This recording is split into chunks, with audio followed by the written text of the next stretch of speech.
सबको जय मसीह की जी। प्रभु के नाम में आप सबका निवेदन है, आप वचन सुनिए, समझिए, आपके लिए अच्छा होगा, क्योंकि ये किसी इंसान की बात नहीं है, परमेश्वर की बात है। सो ये पवित्र बाइबल है जी। मतलब ये आसमान और ज़मीन कैसे बनी, सारी सृष्टि कैसे बनी, इंसान कैसे बना, सब कुछ इसमें है जी। सो मैं एक वचन से शुरू करना चाहूँगी। प्रकाशित वाक्य में 7 अध्याय 9 वचन से। इसके बाद मैंने दृष्टि की और देखो, हर एक जाति और कुल और लोग और भाषा में से एक ऐसी बड़ी भीड़ जिसे कोई गिन नहीं सकता था, श्वेत वस्त्र पहने और अपने हाथ में खजूर की डालियाँ लिए हुए सिंहासन के सामने और मेमने के सामने खड़ी हैं। 10 वचन है जी। और बड़े शब्द से पुकार कर कहती थी, उद्धार के लिए हमारा परमेश्वर का जो सिंहासन पर बैठा है और मेमने का जय जयकार है। सो ये वचन होने वाली बातें, मतलब भविष्यवाणी इसमें लिखवाई गई है जी। हर एक जन परमेश्वर के बारे में जानना चाहिए। यीशु मसीह के बारे में आपने सुना होगा कभी ना कभी, जीसस के बारे में, उनके विषय में कुछ हम जानेंगे। उससे पहले परमेश्वर के बारे में जानेंगे। परमेश्वर हर जाति के लिए, हर भाषा लोगों के लिए, नहीं तो हर एक देश के लिए अलग अलग परमेश्वर नहीं होते जी। सभी जाति के लिए, सब लोगों के लिए, सारे जगत के लिए एक ही परमेश्वर है। बाइबल के अनुसार एक ही परमेश्वर है सबके लिए, सारे जगत के लिए। फिर इतने देवी देवता क्यों आए, आप जानना चाहोगे तो मैं बताना चाहूँगी।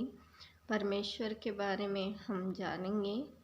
परमेश्वर जो सबसे ऊपर है, वो परम पवित्र है, वो धर्मी है, वो न्यायी परमेश्वर है, वो सर्वशक्तिमान है।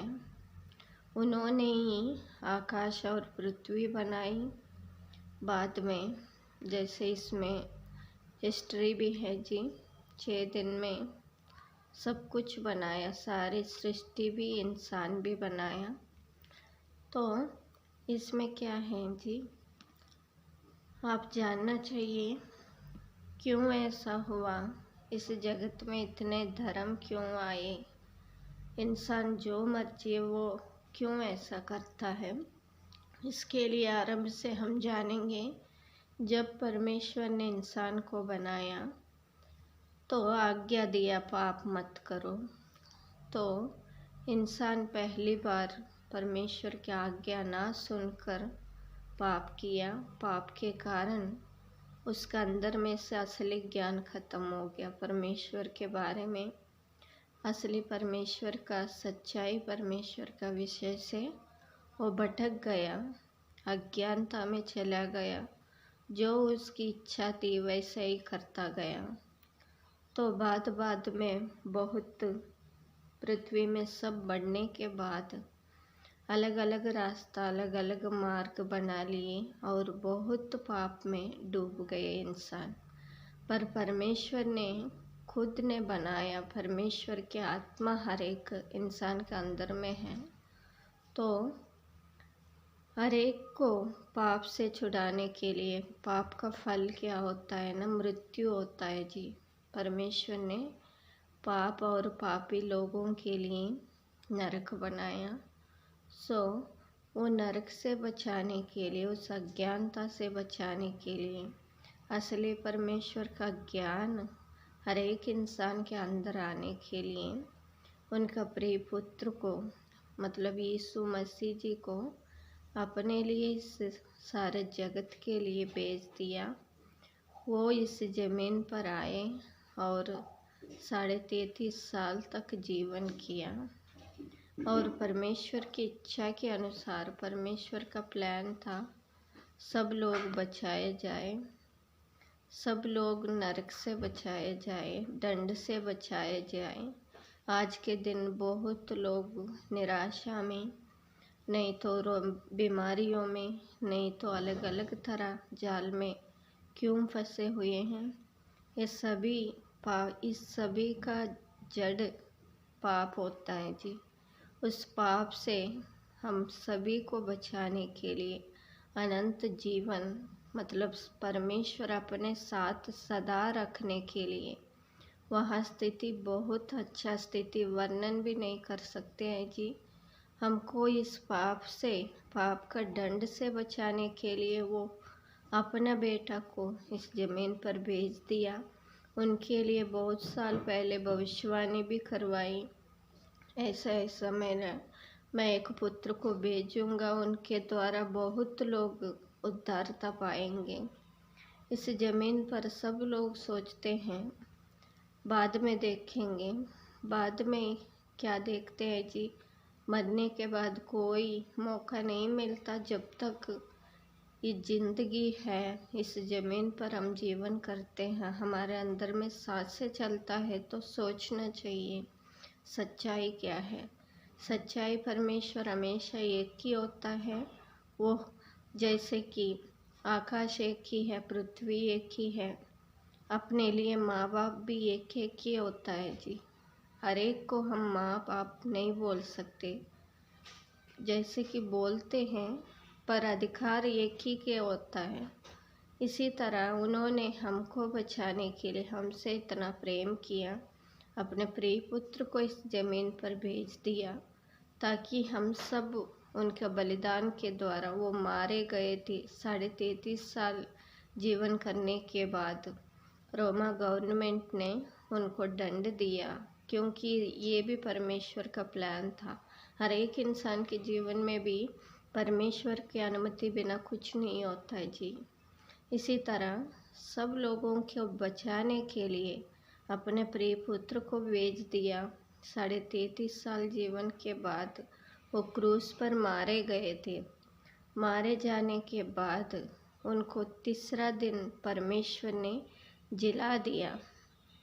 मारना मतलब इसके लिए अपन फिर ध्यान करेंगे कितना सताव मिला, कितना सहन किया यीशु मसीह ने हम सबको बचाने के लिए, कितना निंदा की लोगों ने, कितना गाली दी, कितना थप्पड़ मारे, गुस्से मारे, क्योंकि विरोधी जो हमेशा सच्चाई की विरोधी होता है वो हराना चाहता था, पर वो खुद हार गया।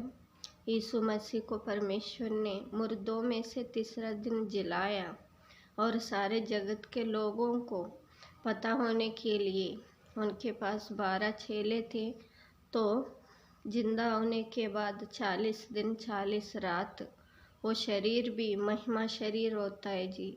जैसे अपना शरीर है ऐसा नहीं होता, वो अलग शरीर, महिमा शरीर सबको दिखाते रहे। मतलब वो उन्होंने क्या क्या कहा, सब कुछ ऐसा ही हुआ। परमेश्वर ने अपनी बड़ी दया से, सामर्थ्य से उनको जिलाकर यीशु मसीह ने अपना देह को सब लोगों को दिखाया और उनका सामने ऊपर चला गए थे। जैसे ऊपर से आए थे वैसे ही ऊपर चले गए थे। तो सब लोगों के लिए ये नियम आया, जो कोई अपने पापों से मन फिराकर, हर एक के लिए मन फिराना जरूरी होता है जी। इस जगत में हर एक पिछले समय में क्या है, तो भी आप पश्चाताप करके मन फिराव करोगे तो परमेश्वर आपको क्षमा करेंगे, ऐसा उनका वादा है जी। सब लोग ऐसा करके प्रभु यीशु मसीह पर विश्वास करोगे तो आपको उद्धारता जरूर मिलेगा। मतलब उस नरक से, उस भयानक दंड से आप सब बच जाओगे, हम सब बच जाएंगे। हमारे लिए मतलब इस जगत में हर एक इंसान से परमेश्वर बहुत प्रेम करते, इसीलिए अपने इकलौता पुत्र को भी उनके पास नहीं रख छोड़ा था। और कभी कभी लगता है उनका पुत्र से भी परमेश्वर अपन सबसे प्रेम ज़्यादा करते हैं। इस बात को समझना चाहिए। मतलब बाद में भी एक बार आके चले गए यीशु मसीह। अंत के दिनों में मतलब ये जगत का अंत होने वाले उस टाइम फिर से यीशु मसीह आएंगे। कौन कौन उन पर उद्धार विश्वास करेंगे, उद्धारता पाएंगे, उन सभी लोगों के लिए दंड नहीं होगा। वो न्याय करने का दिन आएगा, ये ऐसा वचन में भी है जी। क्या है? न्याय का समय में हर एक इंसान उनके सामने खड़ा होना चाहिए। ये नहीं हम हिंदू हैं, हम मुसलमान हैं, हम क्रिश्चियन, हम फलाने भाषा के, कुछ नहीं चलेगा जी। सबको खड़ा होना पड़ेगा और हर एक का काम के अनुसार उनको फल भी मिलेगा, दंड भी मिलेगा, फल भी मिलेगा। जो न्याय रीति में चलेगा तो उनके लिए फल मिलता है, जो अन्याय से चलता है तो उनके लिए दंड मिलता है। सब लोग अपना आत्मिक विषय पर ध्यान दीजिए। धीरे धीरे अपने एक एक सब्जेक्ट पर हम ध्यान करेंगे। मतलब मैं थोड़ी सी बेसिक आपको बताना चाह रही थी। इसीलिए अपने आत्मा कहाँ से आया, परमेश्वर से आया, वो असली पिता है, ये जानो आप।